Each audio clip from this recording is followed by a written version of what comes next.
भी निषाद का बेटा डीएम नहीं है, कलेक्टर नहीं है। आज अगर हमें आरक्षण मिल गया होता तो आज इसी समुदाय में निषाद का बेटा कलेक्टर होता, एसपी होता, एसडीओ होता, बीडीओ होता, सीओ होता, डॉक्टर होता, इंजीनियर होता। मल्ला मुकेश सहनी की ओर से नमस्कार, प्रणाम साथियों। ये निषाद आरक्षण यात्रा लेकर आपके बीच में आए हैं। ये यात्रा 25 जुलाई को ही पटना से निकली हुई है। ये यात्रा 101 दिन का यात्रा है और ये यात्रा यूपी, बिहार, झारखंड 80 जिला हम लोग जाएंगे और तकरीबन 85 दिन हो चुका है, यानी कि 2.5 महीना से अधिक हो चुका है। और एक एक जिला में, एक एक राज्य में हम लोग जा रहे हैं, अपने समाज के हक अधिकार की बात कर रहे हैं। साथियों, हमारी लड़ाई है कि निषाद समाज को आरक्षण मिले। जैसे बंगाल में निषाद समुदाय के सभी उपजाति, बिन, बिल्दार, नुनिया, मला, चाय, तियर, बनपर, केवट, केवर्त, तमाम निषाद के सभी उपजाति को आप बंगाल चले जाइए, वहां पे आरक्षण है एससी का। आप दिल्ली चले जाइए, वहां पे निषाद समाज के सभी उपजाति को आरक्षण मिल रहा है एससी का, लेकिन बिहार में नहीं मिल रहा है। आप बताइए कि देश एक है, देश के संविधान एक है, देश के चलाने वाला प्रधानमंत्री जी एक है, फिर हमारे साथ भेदभाव क्यों? जबकि बिहार, बंगाल, उड़ीसा, झारखंड पहले एक ही राज्य हुआ करता था, लेकिन समय के बाद बंटवारा हुआ, अलग अलग राज्य बना। आप बताइए, एक पिताजी का 4 बेटा, अगर एक घर में एडजस्ट नहीं होगा, चारों अलग अलग हो जाएगा, तो क्या वो अलग होगा? रहेगा तो एक ही पिताजी का बेटा, रहेगा तो आपस में भाई। आज बताइए, वहां आरक्षण है, आपको नहीं मिल रहा है, तो इसके लिए आपने संघर्ष नहीं किया। तो इसलिए साथियों, अपने हक अधिकार के लिए संघर्ष करना पड़ेगा। अगर इस आजाद भारत में अगर सर उठा के जीना है, अगर मान सम्मान अधिकार के साथ जीना है, अगर आप चाहते हैं कि आपके बच्चे अच्छी जिंदगी जिए, तो उसके लिए 2 काम करना पड़ेगा। एक रोटी कम खाइए, लेकिन अपने बच्चे को पढ़ा लिखा के काबिल बनाइए। जब तक समाज शिक्षित नहीं होगा, तब तक कोई भी समाज आगे नहीं बढ़ेगा। इसलिए आपकी जरूरत को कम कीजिए। आप झोपड़ी में तो रहिए, लेकिन सबसे पहले अपने बच्चे को पढ़ाइए, लिखाइए, काबिल बनाइए। और दूसरा, अपने अधिकार के लिए संघर्ष कीजिए, अपने अधिकार के लिए लड़ाई लड़िए। जब तक आप अपने अधिकार के लिए लड़ाई नहीं लड़िएगा, जब आप संघर्ष नहीं कीजिएगा, तो आपको आजादी नहीं मिलेगा। पहले ये देश भी गुलाम था, लेकिन पौने 200 साल हमारे पूर्वज ने अंग्रेज से लड़ाई लड़ा, संघर्ष किया, और ना जाने कितने हजारों लाखों की संख्या में हमारे पूर्वज शहीद हुआ। तब जाके ये देश आजाद हुआ। और उन्होंने एक संकल्प लिया था कि हम लड़ाई लड़कर अंग्रेज को भगाएंगे और देश को आजाद कराएंगे, और जब देश आजाद होगा तो हमारे आने वाला पीढ़ी सर उठा के जिएगा। लेकिन सही मायने में तो देश आजाद हुआ, लेकिन खास करके गरीब, पिछड़ा, दलित ऐसे वर्ग को आज भी गरीबी से आजादी नहीं मिला। तो इसके लिए आपको संघर्ष करना पड़ेगा, लड़ाई लड़ना पड़ेगा, तब जाके बदलाव आएगा। आप देखते होंगे, जब बच्चे को भूख लगता है, तो जब बच्चा रोता है, तब उसको मां को लगता है कि बच्चा को भूख लगा, उसको दूध देने की आवश्यकता है। जब तक नहीं रोता है, तब तक मां भी बेफिक्र होके अपना काम करती रहती है, बच्चे पे ध्यान नहीं देता। उसी तरीके से अगर आपका हक अधिकार है, तो आपको लड़ाई लड़ना पड़ेगा, और जब तक लड़ाई नहीं लड़िएगा, तब तक आपके बच्चे को आजादी नहीं मिलेगा। आज जो हम आरक्षण की लड़ाई लड़ रहे हैं, आजादी के 77 साल बीत के आज हम लड़ाई लड़ रहे हैं। ये लड़ाई हमें 50-60 साल पहले लड़ाई लड़ना था, लेकिन हम लोग लड़ाई नहीं लड़े, जिसके कारण हमें आरक्षण नहीं मिला। इसका गुनहगार कौन है? इसका दोषी कौन है? इसका दोषी वो जो दिल्ली में बैठे सरकार, वो दोषी है, और दूसरा दोषी आप है, हम हैं कि हम अपने हक अधिकार के लिए लड़ाई नहीं लड़ पाए। जिसका आपको कितना नुकसान हुआ मैं आपको बताता हूं। आज यूपी जाइए, बिहार जाइए, झारखंड जाइए, 137 जिला है, लेकिन एक भी जिला में निषाद का बेटा कलेक्टर नहीं है। आप बताइए ना, 3 राज्य में इतना बड़ा पॉपुलेशन हमारा है और एक भी निषाद का बेटा डीएम नहीं है, कलेक्टर नहीं है। आज अगर हमें आरक्षण मिल गया होता तो आज इसी समुदाय में निषाद का बेटा कलेक्टर होता, एसपी होता, एसडीओ होता, बीडीओ होता, सीओ होता, डॉक्टर होता, इंजीनियर होता। नहीं हुआ। आज आपके बच्चे मछली मारने पर मजबूर है, दूसरे के खेत में काम करने के लिए मजबूर है, अपने घर परिवार को छोड़कर दूसरे प्रदेश में जाके मजदूरी करने के लिए मजबूर है। क्या उसका अधिकार नहीं है सर उठा के जीने का? उसका भी अधिकार है सर उठा के जीने का, लेकिन उसके लिए कौन लड़ेगा? इसके लिए तो आप ही को लड़ना पड़ेगा। अपने बच्चे का बेहतर भविष्य के लिए आप ही को लड़ना पड़ेगा, संघर्ष करना पड़ेगा, लेकिन आप नहीं कर रहे हैं। आजादी से पहले राजा हुआ करता था, रानी के गोद से बच्चा जन्म लेता था, वही राजा बनता था। यानी कि राजा के घर में बच्चा जन्म ले वही राजा बनता था। लेकिन आजादी के बाद बाबा साहब भीमराव अंबेडकर ने हमें एक संविधान बना के दिया, हमें एक लोकतंत्र दिया, और उन्होंने कहा कि अब राजा का बेटा राजा नहीं बनेगा, अब इस देश का राजा वही बनेगा जिसके पास वोट होगा, चाहे वह गरीब मजदूर के पास हो वोट या निषाद मल्लाह के पास वोट हो। जिसके पास वोट होगा वही राज्य का मुख्यमंत्री और देश का प्रधानमंत्री बनेगा।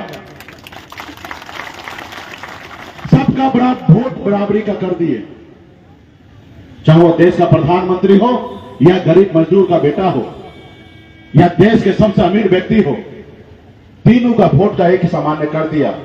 किसी का छोटा किसी का बड़ा नहीं है। और ये वोट का ताकत आपको दिया, लेकिन अपने वोट को ताकत को आपने पहचाना नहीं, ताकत को एहसास नहीं कर पाया, और जिसके कारण आज आप गरीबी के जंजीरों में बंधे हुए हैं। और जो लोग अपने वोट को ताकत को समझा, वो अपना समाज और अपने लोगों को आगे बढ़ाया, अपने नाम को रोशन किया। जैसे हमारे आदरणीय लालू प्रसाद यादव जी, उत्तर प्रदेश में मुलायम सिंह यादव जी, बहन मायावती जी, हमारे स्वर्गीय रामविलास पासवान जी, ये लोग कोई अमीर घर में जन्म नहीं लिए, ये लोग भी साधारण गरीब घर में ही जन्म लिए, लेकिन संघर्ष किए, लड़ाई लड़े, अपने वोट को ताकत को समझे। जब लालू प्रसाद यादव जी अपने वोट को ताकत को समझ लिए तो उन्होंने एक दल बनाया, और जब दल बनाए तो उनके लोगों ने, उनके समाज के लोगों ने उनको साथ दिया, और जब साथ दिए तो दल को बल मिला, और जब दल को बल मिला तो 15 साल बिहार का मुख्यमंत्री लालू प्रसाद जी बने रहे,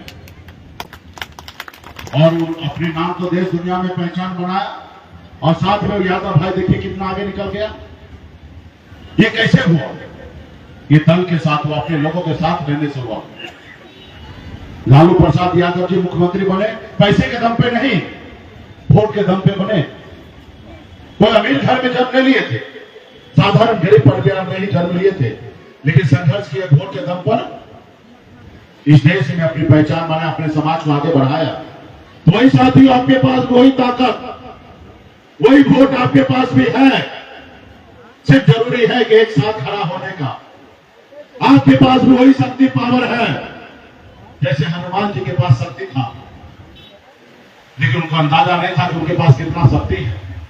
जब उनको याद दिलाएगा कि हे प्रभु, आपके पास अपरंपार शक्ति है, आप 7 समुद्र पार जा सकते हैं। जब हनुमान जी को एहसास हुआ तो 7 समुद्र पार जाके रावण को, लंका को जलाने का काम किया साथियों, रावण को लंका जलाने का काम किया। वही शक्ति पावर आपके पास है बिहार में।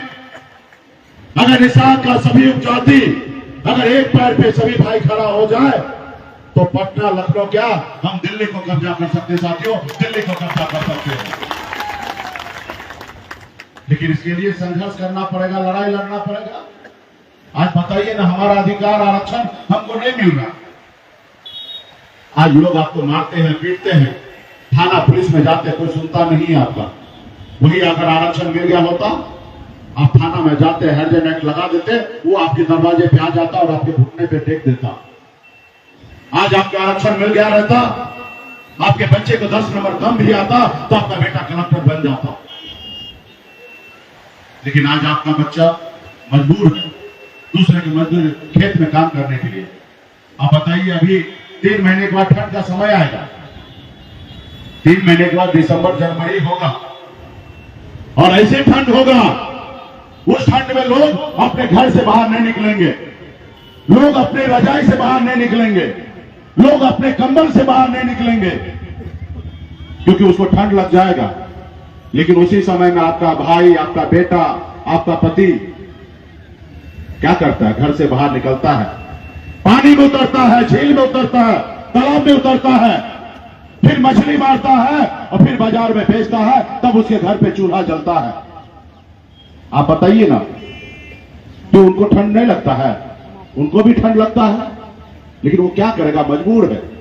अगर घर से नहीं निकलेगा तो उसके घर पे चूल्हा नहीं जलेगा। आज जब आपके घर में बच्चा जन्म लेते हैं, जब वो बीमार पड़ते हैं, आप दौड़ते हैं हॉस्पिटल में, क्योंकि आपके पास पैसा नहीं होता।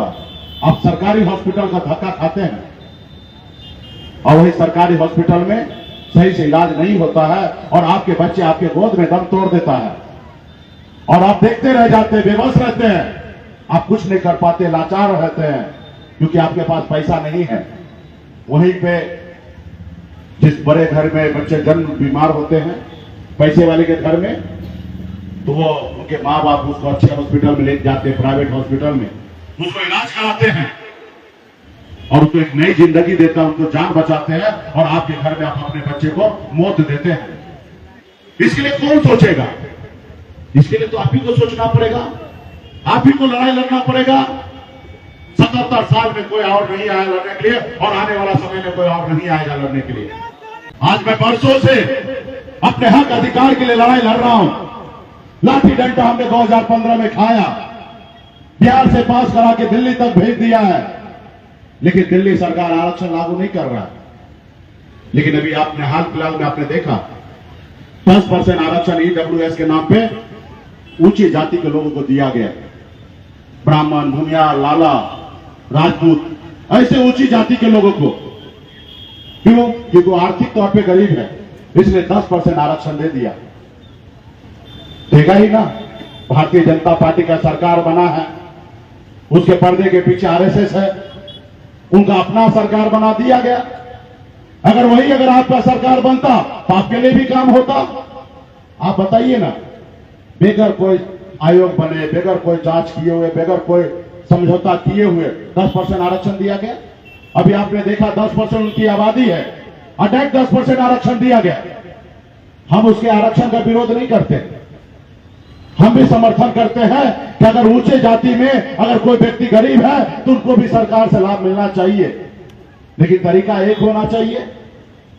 आज बताइए 63% हम हैं, हमको 27% आरक्षण मिल रहा है और वो 10% है, उनको 10% आरक्षण मिल रहा है। आप बताइए कहां का न्याय है?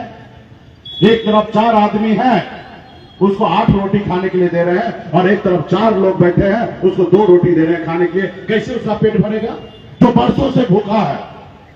और कैटेगरी क्या है?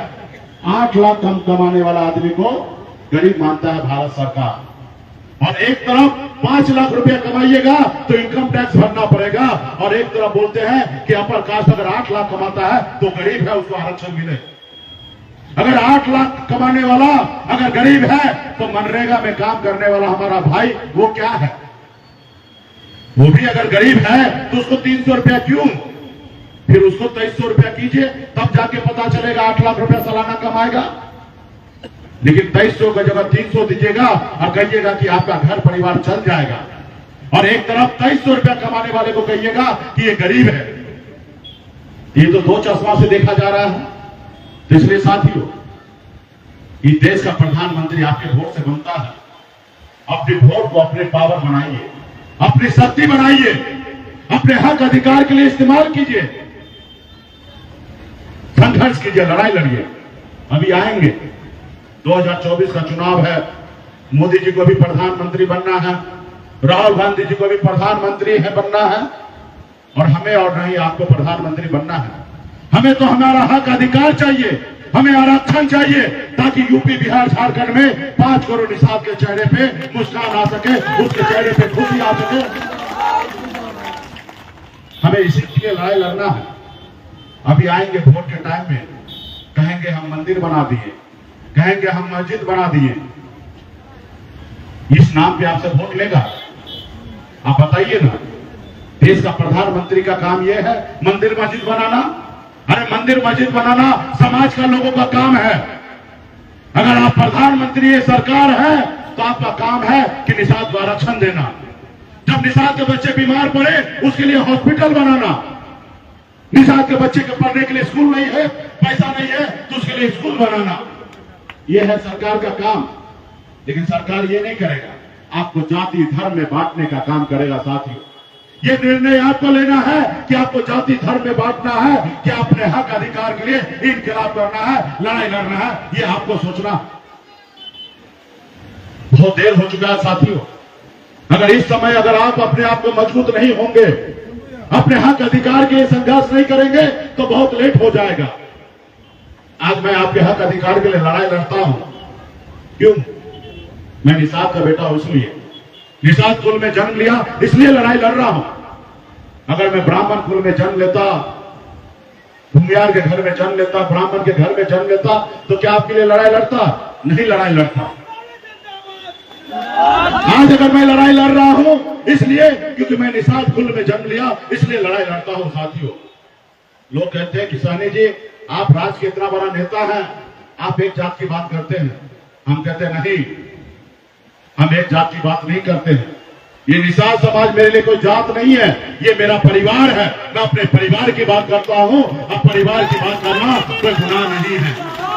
अगर गुनाह है तो ऐसे हजारों बार गुनाह करने के लिए तैयार हूं। इसलिए साथियों लड़ाई लड़ना पड़ेगा, क्योंकि कुछ लोग नहीं चाहता है कि निषाद का बेटा सर उठा के जिए। वो चाहता है कि आज तक आजादी से लेकर आज तक आप गुलाम हैं और आने वाला 100 साल तक आप गुलाम रहे। वो नहीं चाहता कि आपका बेटा अपने पैर पे खड़ा हो। आपने देखा ना, आजाद भारत में 77 साल में पहली बार संघर्ष करके एक निषाद का बेटा ने 4 विधायक बनाया।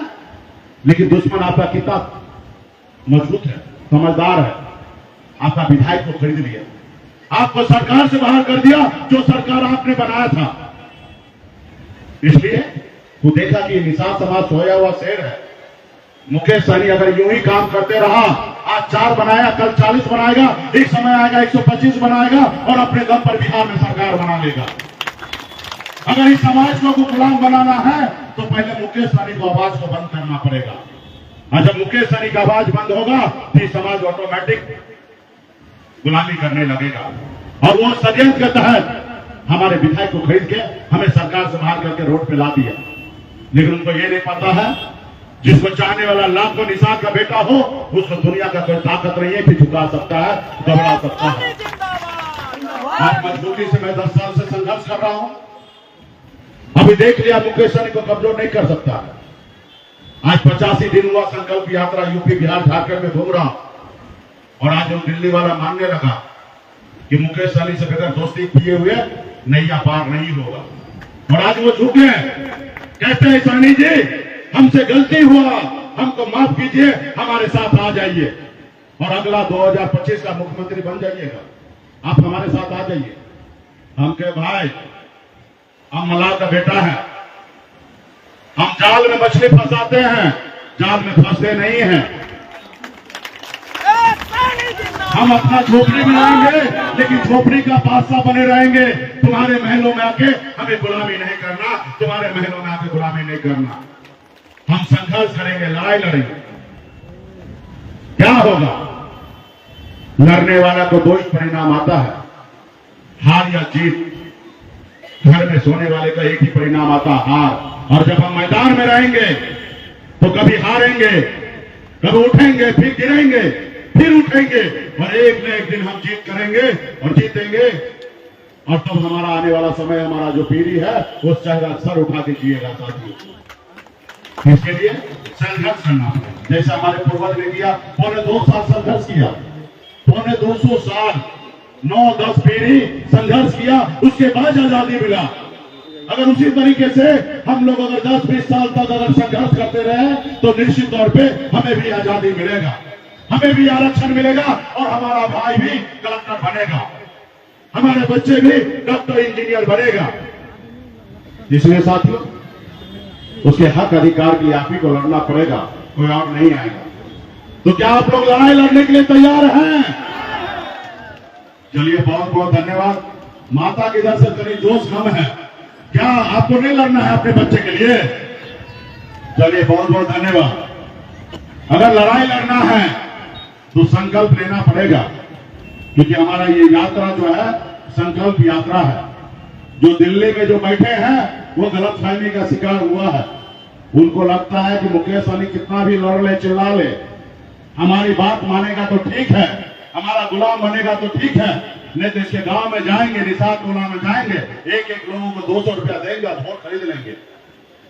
लेकिन आपको संकल्प लेना पड़ेगा कि हम अपना वोट को नहीं बेचेंगे, अपने बच्चे के भविष्य के लिए लड़ाई लड़ेंगे।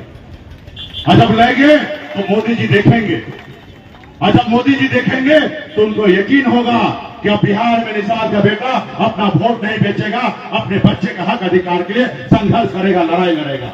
और जब उनको यकीन होगा तो वो डरेंगे, घबराएंगे, और जब डरेंगे घबराएंगे तो निषाद का आरक्षण लागू करेंगे, क्योंकि 2024 में जो उनको फिर से प्रधानमंत्री बनना है, और जब प्रधानमंत्री उनको बनना है और हमें आरक्षण देना चाहिए, और जब हमें आरक्षण नहीं मिलेगा तो फिर ऐसे प्रधानमंत्री को बदल ही देना हमारे लिए उचित होगा।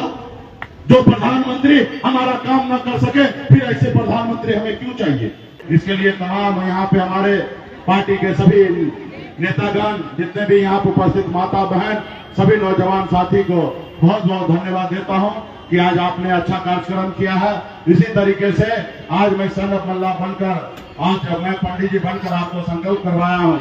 हर एक निषाद का बेटा एक एक गांव में मोटरसाइकिल लेके जाइए, अपने समाज को जागरूक कीजिए, अपने हक अधिकार के लिए संघर्ष कीजिए, और निश्चित तौर पे जब हम संघर्ष करेंगे तो एक न एक दिन आएगा कि निषाद का बेटा भी बिहार में मुख्यमंत्री बनेगा और देश में अपनी पहचान बनाएगा। और जिस वक्त वो होगा उस वक्त निषाद का आरक्षण लागू होगा, तब निषाद का जितनी भी समस्या है वो दूर होगा साथियों।